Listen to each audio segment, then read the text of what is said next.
राधे राधे, जय श्री कृष्णा। आप सभी का बहुत बहुत स्वागत है हमारे चैनल में। तो देखिए, आज की इस वीडियो में हम देवशयनी एकादशी व्रत की कथा सुनेंगे। कथा सुनने के लिए आप एक लोटा जल ले लें, हाथ में थोड़े से तिल या फिर फूल ले लें। तो चलिए अब हम कथा शुरू करते हैं। आषाढ़ मास के शुक्ल पक्ष की इस एकादशी को पद्मा अथवा देव प्रबोधिनी एकादशी के नाम से जाना जाता है।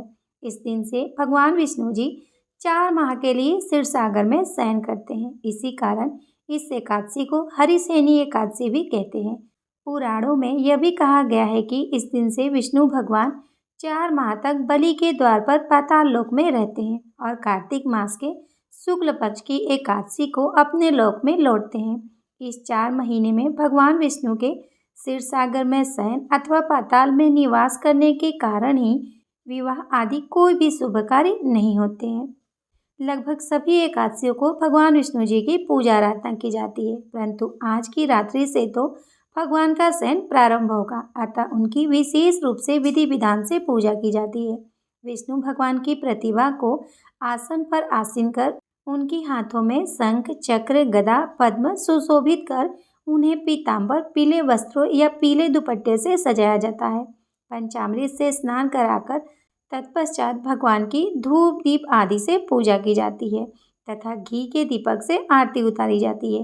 भगवान को तांबूल, पूंगी फल, सुपारी अर्पित करने के बाद मंत्रों द्वारा भगवान की स्तुति की जाती है। धर्मराज युधिष्ठिर बोले, हे भगवान, आषाढ़ मास के शुक्ल पक्ष की एकादशी का क्या नाम है? उस दिन कौन से देवता की पूजा होती है तथा उसकी विधि क्या है, सो विस्तार पूर्वक कहिए। श्री कृष्ण भगवान बोले, हे राजन, एक समय नारद जी ने ब्रह्मा से यही प्रश्न पूछा था। तब ब्रह्मा जी बोले, तुमने कलयुगी जीवों के उद्धार के लिए सबसे उत्तम प्रश्न किया है, क्योंकि एकादशी का व्रत सब व्रतों में श्रेष्ठ है। इसके व्रत से समस्त पाप नष्ट हो जाते हैं। इस एकादशी का नाम पद्म है। इसके व्रत करने से विष्णु भगवान प्रसन्न होते हैं। मैं यहाँ एक पौराणिक कथा कहता हूँ, ध्यान पूर्वक सुनो। सूर्यवंशी माधंता नाम का एक राजा था। वह सत्यवादी, महान प्रतापी और चक्रवर्ती था। वह अपनी प्रजा को पुत्र की तरह पालन करता था। उसकी समस्त प्रजा धन्य धान्य से परिपूर्ण थी और सदैव सुखपूर्वक रहती थी। उसके राज्य में कभी भी अकाल नहीं पड़ता था। एक समय राजा के राज्य में 3 वर्ष तक वर्षा न हुई, जिससे राज्य में अकाल पड़ गया और प्रजा दुखी रहने लगी। राज्य में यज्ञ होना बंद हो गए। एक दिन प्रजा राजा के पास जाकर प्रार्थना करने लगी, हे राजन, समस्त विश्व की सृष्टि का मुख्य कारण वर्षा है। इसी वर्षा के अभाव से राज्य में अकाल पड़ गया है और अकाल से प्रजा मर रही है। हे राजन, आप कोई ऐसा उपाय बतलाइए जिससे हम लोगों का दुख दूर हो।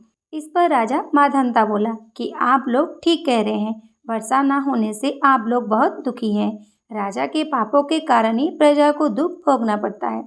मैं बहुत सोच विचार कर रहा हूँ, फिर भी मुझे अपना कोई दोष दिखाई नहीं दे रहा। आप लोगों के दुख को दूर करने के लिए बहुत यत्न कर रहा हूँ। ऐसा कहकर राजा माधंता भगवान की पूजा कर कुछ मुख्य आदमियों को साथ लेकर वन को चल दिया। वहाँ वह ऋषियों के आश्रम में घूमते घूमते अंत में ब्रह्मा के पुत्र अंगिरा ऋषि के आश्रम पर पहुंचा। उस स्थान पर राजा रथ से उतरा और आश्रम में आया। वहाँ मुनि अभी नित्य कर्म से निवृत्त हुए थे। राजा ने उनके सम्मुख प्रणाम किया और मुनि ने उनको आशीर्वाद दिया। फिर राजा से बोले कि हे राजन, आप कुशल पूर्वक है तथा आपकी प्रजा भी कुशल होगी। आप इस स्थान पर कैसे पधारे हो, सो कहिए। राजा बोला, हे महर्षि, मेरे राज्य में 3 वर्ष से वर्षा नहीं हो रही है। इससे अकाल पड़ गया है और प्रजा दुख भोग रही है। राजा के पापों के प्रभाव से ही प्रजा को कष्ट मिलता है, ऐसा शास्त्रों में लिखा है। मैं धर्मानुसार राज करता हूँ, फिर भी यह अकाल कैसे पड़ गया, इसका मुझे अभी तक पता नहीं चल सका। अब मैं आपके पास इसी संदेह की निवृत्ति के लिए आया हूँ। आप कृपा करके मेरे इस संदेह को दूर कीजिए और प्रजा के कष्टों को दूर करने के लिए कोई उपाय बतलाइए। इस पर वह ऋषि बोले, हे राजन, यह सतयुग सब युगों में श्रेष्ठ है। इससे धर्म के चारों चरण सम्मिलित हैं। इस युग में ब्राह्मणों को तपस्या करना तथा वेद पढ़ने का ही अधिकार है, परंतु आपके राज्य में एक शूद्र भी तपस्या करा। इसी दोष के कारण आपके राज्य में वर्षा नहीं हो रही है। यदि आप प्रजा का भला चाहते हैं तो उस शूद्र को मार दीजिए।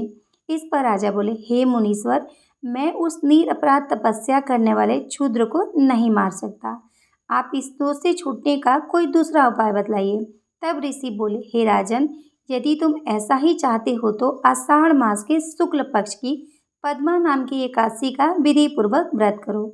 इस व्रत के प्रभाव से तुम्हारे राज्य में वर्षा होगी और प्रजा सुख पाएगी, क्योंकि इस एकादशी का व्रत सब सिद्धियों को देने वाला है और उपद्रवों को शांत करने वाला है।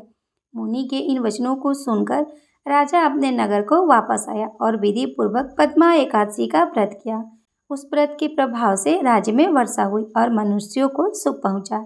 इस एकादशी को देवशयनी एकादशी भी कहते हैं। इस व्रत के करने से विष्णु भगवान अत्यंत प्रसन्न होते हैं।